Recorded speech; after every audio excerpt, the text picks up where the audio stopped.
Hi, I'm Lisa and welcome to my channel, The Southern Seamstress.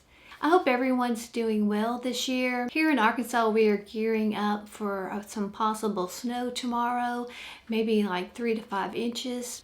And when it snows in Arkansas, everyone gets very excited and goes a little crazy. The grocery stores have been very busy. I was in Walmart a couple of days ago and the shelves were getting some bare spots on them. So we're looking forward to a little snow. It's only going to be for like a couple of days. But then the temperatures are really going to drop and it's going to be very cold here, especially at night. It's going to be near zero. So we're just planning on staying at home mostly this week and keeping warm. I have started a new sewing project, but it's not quite finished. So I thought this would be a good time to do a Make 9 2024 video. Now last year I didn't start doing videos till like the middle of the year, so I didn't do a Make 9 video. But what it is basically is that someone chooses 9 patterns that they'd like to make in the current year. And then at the end of the year they usually review that and see how many they've actually made. Some sewists like to do it in categories where they'll choose like 3 tops, maybe 3 dresses, 3 pants or shorts, and it doesn't have to be a sewing project. It could be like a crochet or knitting project, it could be a bag. Now my patterns that I chose don't really fall into neat little categories. How I chose my projects was that I chose patterns that were already in my collection that I already owned, and ones that I already had fabric in my stash that was suitable to make those patterns with. So that's what I'll be talking about in today's video. But before I get started, I'll just briefly say what I'm wearing, and that is the Lindsey Color Block Sweatshirt by Ellie and Mac. I made it, I think, last December and did a video on it. So if you want to know what I changed about it or what I liked about it or didn't like about it, you can go review that video. I'll try to link it in the description below. I really have enjoyed wearing this. I've been wearing a lot of sweatshirt type tops since the weather has gotten cooler. This one's very cozy. The fabric is from Sewing Studio. It's just a nice soft back sweatshirt fleece. So all the patterns I'm going to be talking about today, I'm going to pop up a picture of them in the video. I'm going to pop up a picture of all 9 garments that I selected. I'm going to start on the top left corner and just kind of go across and just briefly tell you the name of the pattern and the fabric that I've chosen for it, and maybe what I like best about the pattern and maybe any concerns that I have in making that pattern. So the first pattern I've selected is the Castillo cardigan by Itch to Stitch Patterns. I have several Itch to Stitch patterns. I've made 2 of them so far. I really like Itch to Stitch patterns. They have very good instructions and illustrations. This certain cardigan I haven't made before. It's designed for knit fabrics that have 25 to 50% stretch. They suggest like a French terry or a jersey or a sweater knit to make it. Now what I've chosen to make my cardigan in is this kind of a waffle sweater knit that I got last year. It's kind of a rose color. I think it's a cotton poly blend. It's from Minerva. Haven't even actually washed this yet, but I will wash and dry before I make it. It's fairly lightweight, so it's not going to be a real thick cardigan. Now the pattern does say keep in mind that the wrong side of the fabric will be visible on the hooded area because it's an unlined hood, and I think this fabric, it almost looks the same on both sides. It's a little bit more textured on the right side, but I think the wrong side is still pretty also.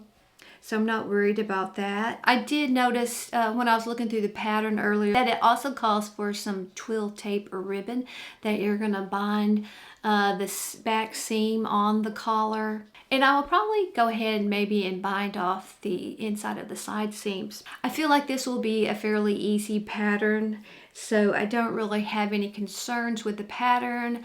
I have a little bit of concern with the fabric because although it is a sweater knit, it's not super stretchy.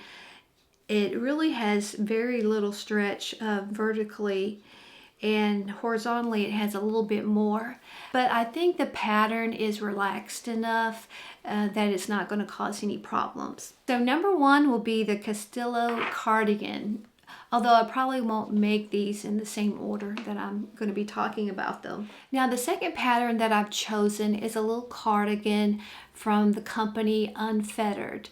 Now this is a free pattern, and I mentioned it previously in a video I did last fall. I think it was called 13 free patterns that I'd like to make in the winter. So I think this is just a pretty little cardigan.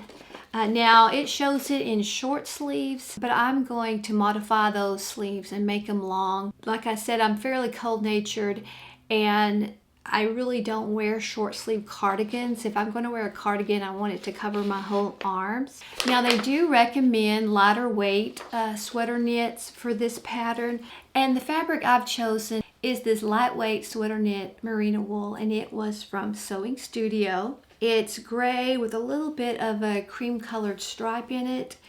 And although it is wool, it does feel very soft to the touch. I don't really have any concerns about the pattern itself. It's not one that has very elaborate directions, and I don't think it even has any illustrations.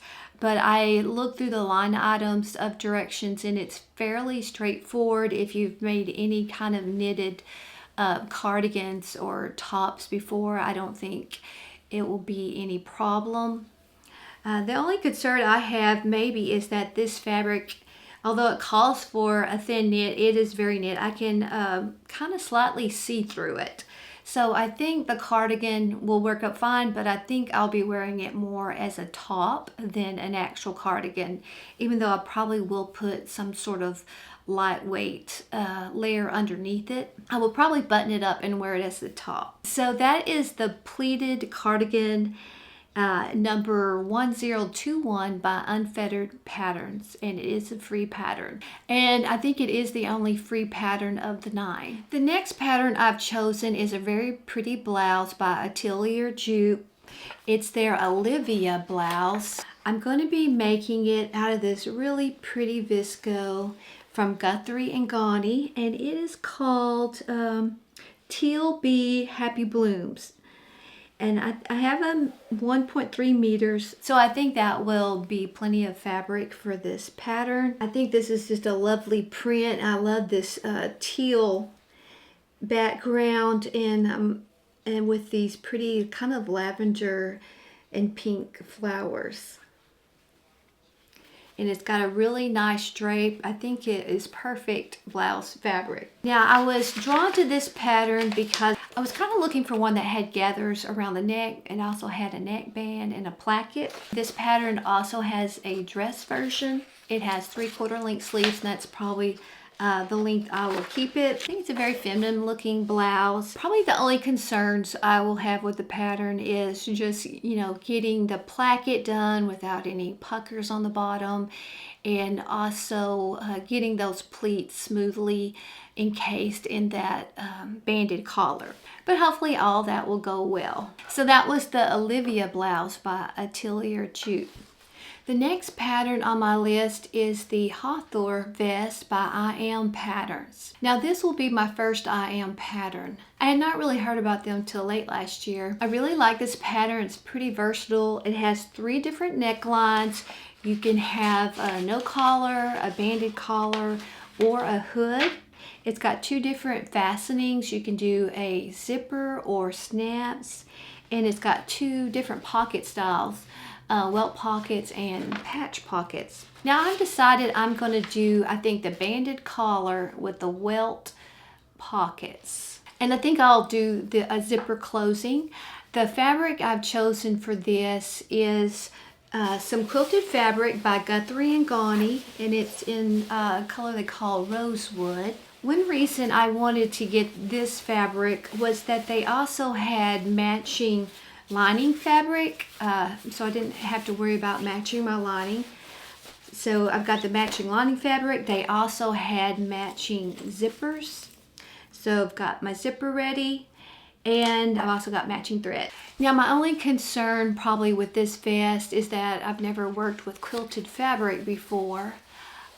So that might be a little bit challenging. I will probably, I'm sure, use my walking foot, and I've only used that I think once when I was making my bags for Christmas. So I'll use that. And my other concern is just putting in this separating zipper, because although I've put in just normal zippers, I've never put in a separating zipper. So I want to make sure I get everything evened up so that it zips up correctly. That's probably my only concern. I haven't put in too many welt pockets either. So I think this vest will be a little bit of a challenge, but not, you know, terribly difficult. So that's the Hathor vest by I Am Patterns. Now the next pattern I've chosen is a dress pattern. I think I only made one dress last year, so I'd like to make at least a couple this year.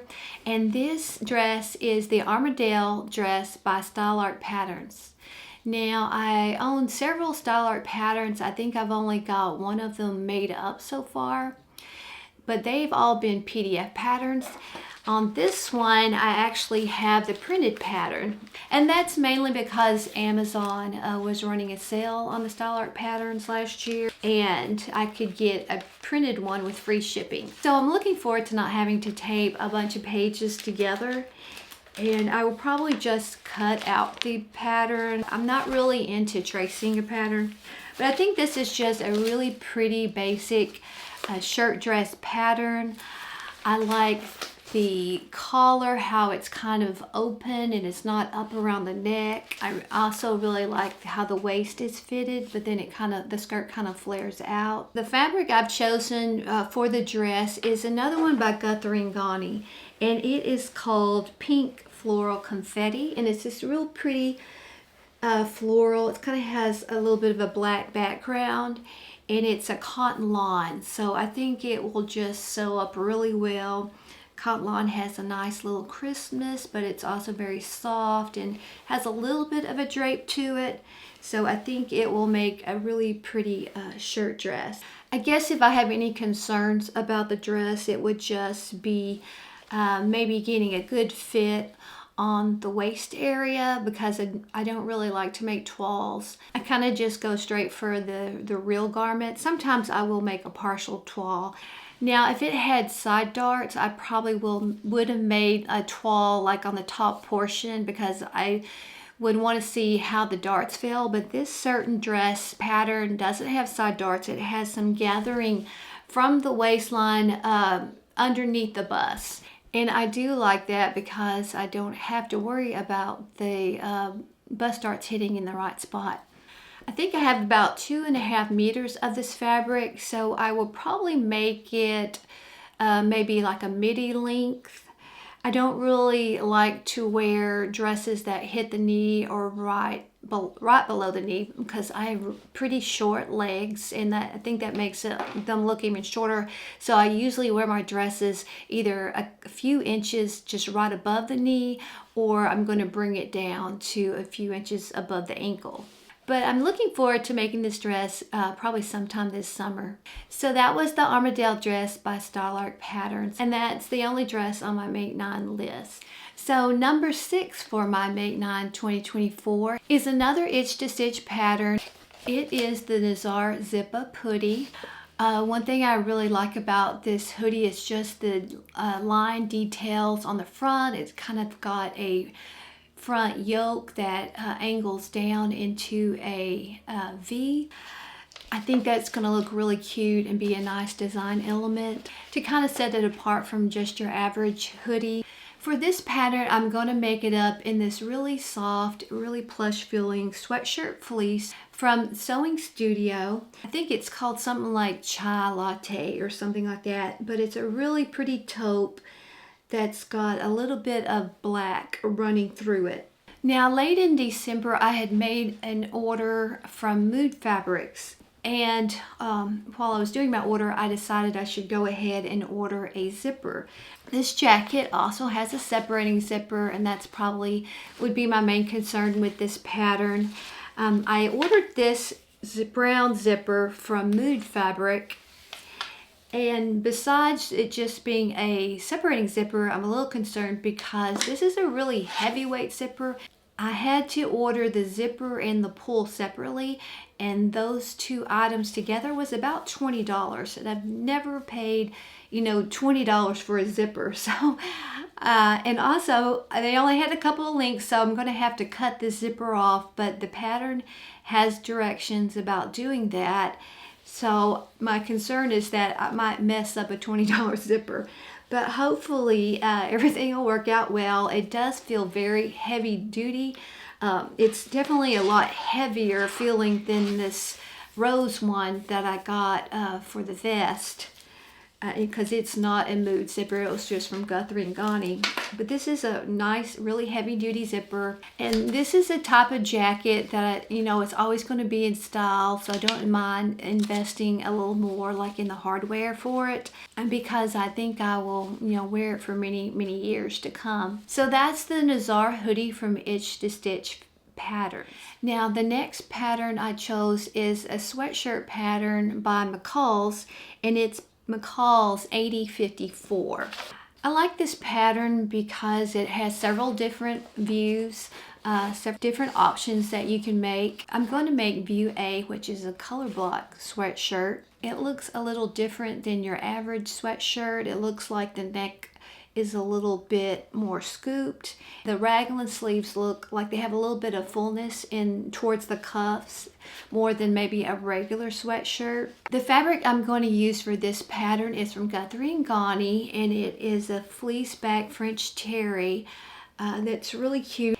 It's called Dandelion on Stage, and it has a really pretty sage green background with these little cute lion heads that are in the middle of some of the flowers. Now for the color blocking part, I am going to use a dark navy like the stems right here. And I think this is just some fabric, more sweatshirt fabric that I got from Sewing Studio when I got the fabric for this sweatshirt that I'm wearing. So this will be the side panels for the sweatshirt, and I think the sweatshirt will turn out really cute. Now what I liked best about this pattern was that it did give you the color block option. Later, if I want to make it again, it does have a hooded version, or I can just make a jacket. Another reason I liked it was that it wasn't a PDF pattern, that it's the actual printed pattern, so that will save me some time by not having to tape all those pages together. I don't really have any concerns about this pattern. Of all the patterns of the ones I've chosen for the 9, I think this might be the easiest one, but we'll see. So that was McCall's 8054. So for the next to last pattern, I've chosen to make a skirt, and it is Simplicity 9750. This is a really pretty tiered skirt with elastic waist, and one thing I really like about it was the little pleats, the horizontal pleats that give it a little decorative touch. I wanted to make this last summer, but I just didn't get around to it. Now this pattern does take quite a bit of fabric. I think even for me it's going to take close to 3 yards. And the fabric I'm going to use is by fabrics-store.com that sells a lot of linen. And I'm going to be using their IL019 bleach softened linen, and it's sort of an ivory color. And when I ordered this fabric, they had a big discount on it, and it talked about that you could use it in a lot of different varieties, like, you know, sheets, blankets, tea towels, pillowcases, you know, dresses, skirts, blouses. So I got quite a bit of it, and it was going to be kind of awkward to bring the remaining part that I have because it's probably at least 8 yards of it.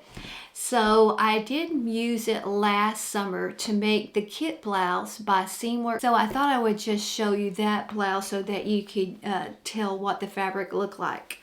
But it's just this kind of a lightweight, I guess a light to medium weight, more on the lightweight side, but it's not like handkerchief or anything. And it's a really pretty soft ivory. It's got a really nice drape to it, but it has some crispness to it. It sews up really well. I think it's drapey enough to do well with all the gathering, but I think it's got enough crispness to handle the horizontal pleat that go around 2 layers of the skirt. And I think this will just be a really nice neutral summery skirt that I can wear a lot of different tops and blouses with. I think this will be a pretty easy make. It'll probably take me a little while to decide how much I want to shorten it. I think I did kind of pin the tiers together last summer when I was thinking about making it, and it seemed like it was really long on me. So I know I'll definitely be shortening that middle tier and maybe possibly the bottom tier slightly. And the only concern would probably be getting these pleats, you know, marked and getting them really straight and even. But other than that, it should be fairly simple because it's got elastic waist, so there's no zippers, there's no buttons, there's no snaps. And that's always, you know, makes things easier. So that was Simplicity 9750. And that brings me to pattern number 9, and that is going to be another itch to stitch pattern. I guess you can tell I like itch to stitch patterns. I really like the designer's personal style. I think I'm drawn to the patterns also because I feel like I'm about the same size as the designer, so I don't have to alter the patterns that I've made so far that much. I think they're drafted for someone who's only about 5'4", 5'5", and also a B cup, and because of that I don't have to do very many alterations. So the third pattern that I've chosen by Itch to Stitch is the Lamont top. Now I did make this blouse previously last summer, and it's the only pattern in my Make 9 that I'm have made previously. And I made it in this pretty green floral visco. I think it was from Guthrie & Ghani also. And I thought it looked pretty good in this pattern. It's very drapey. But if you look at the what the model's wearing on the pattern, it just looks like she made it out of some fabric that was a little more structured. And when I was making this, it sewed up fine, but it's really supposed to have, you know, like some top stitching along the seam going down each side. And this fabric did not look well top stitched, so I just left all that off. Also, I think I should have made this maybe one size smaller. So now when I make it again, I want to make it out of fabric that's a little bit crisper, has a little bit more body. And I've chosen this really pretty kind of a lilac purple linen. This is 100% linen. It's also from fabrics-store.com. And it's also the L019 weight, and I think they call it lilas, I guess like lilac. But I think it's really pretty. I think I have 2 yards, which will be plenty for this pattern. I think it will probably top stitch well. It's still light enough to be drapey, but I think it will just hold its shape. I think the fabric will give the sleeves a little bit more structure, so they'll look kind of more like the picture on the pattern. So I really don't have any concerns about this pattern because I've already made it. I know what size I'm going to make. I know that I didn't shorten it last time, so the length's perfect. And I think it will be even a better turnout than the first one I made. So I hope you've enjoyed hearing about my Make 9 selections, and hopefully you like some of the patterns, and hopefully you'll also be making some of those this year along with me. So if you enjoyed the video, I'd love for you to give me a thumbs up, and as always, I love to read your comments. So let me know which pattern of the 9 I selected that you like the best. And if you haven't subscribed already, I would love for you to hit that subscribe button. So until next time, take care and happy sewing.